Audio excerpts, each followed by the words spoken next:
আসসালামু আলাইকুম। আপনারা জান আমরা এসেছি তিস্তা নদীর একদম অববাহিকা একটি চরে।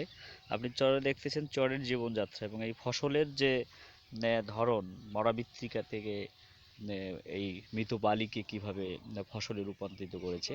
চরের জীবনযাত্রা, চরের যে যে জীবনমান সেটির যে সংগ্রামী তারা যে এই বাংলাদেশের যে কৃষি, এর কৃষির আপনারা জানেন যে কৃষির 30% কিন্তু এই বাংলাদেশের বিভিন্ন নদীর অববাহিকায় যে চরগুলো রয়েছে সেই চরে চরে দেখতেছে চরের প্রচুর আলুর আবাদ করেছে।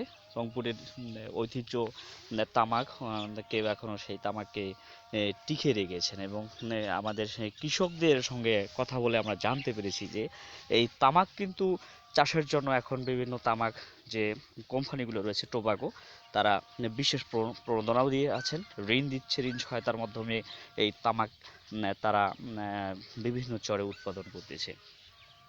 সেই সাথে দেখতেছেন যে নদী, তিস্তা নদীর অববাহিকা, তিস্তা নদী ঘিরে রয়েছে। আমরা উপজেলা কৃষি কর্মকর্তার সঙ্গে জেনেছি যে এবছর যে লক্ষ্যমাত্রা নির্ধারণ করা হয়েছে চরে, সেই লক্ষ্যমাত্রার চাইতে আলু, ভুট্টা